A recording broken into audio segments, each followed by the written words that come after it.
So I want to take time to go into a little more detail over ligament issues and ligament injuries. Now, anytime you have a ligament that has been injured, it is a permanent injury. Now, the question is just how severe is it? So we've got different grades, 1, 2, and 3, and 3 is a complete avulsion to where the ligament has been pulled off of the bone. Those are going to be requiring surgery. Where we have 1 is going to be where almost if you imagine like a rope, it starts to become frayed, where grade 2 is where we actually have tearing of the fibers as well. When we have those tearings of the fibers, we're going to have even more issues because again, it's not there as well as it was before. Now remember, as I talked about in an earlier video, when we have ligament issues, the fibroblasts that have been dormant start to wake up. They start to produce more collagen to start healing the area. The problem is they're not producing any more elastin.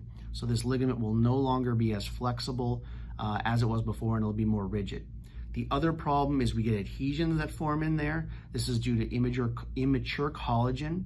It's not able to mature because we don't have proper functionality and motion of that ligament or of that motor segment anymore. So because of this, it stays immature, which is scar tissue. So we get scar tissue in these ligaments, which creates even less flexibility, and it also makes them more prone to future injury.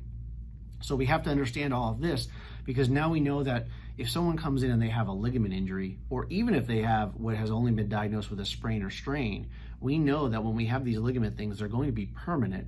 We're trying to get them as close as we can back up to that 100%. We know it's not going to be 100, but as close as we possibly can. This way they don't have any of these degenerative functions that start getting in because these are linked to things like osteoarthritis and disc degeneration, and we don't want those things to be coming on.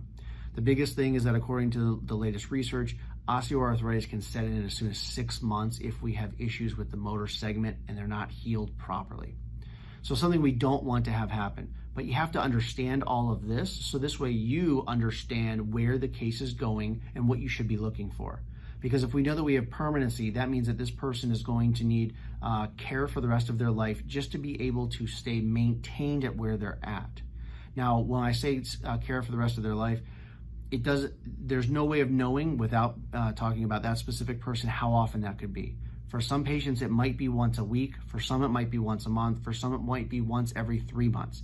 It's going to depend on not only the severity of the injury, but it's also going to depend on what they do for a living, how old they are, and what other things they do. If they're a single mom and they're bending over picking up a young kid, and their issue was at the L4, L5 lumbar junction, we're probably going to have more potential for re-aggravation or injury there if that's where the instability was based on what they're doing. Or if we have a truck driver and they're driving for long periods and bouncing on that seat, which is the worst possible thing for the lumbar spine, now they're again going to be more likely to have to come in more often because of that.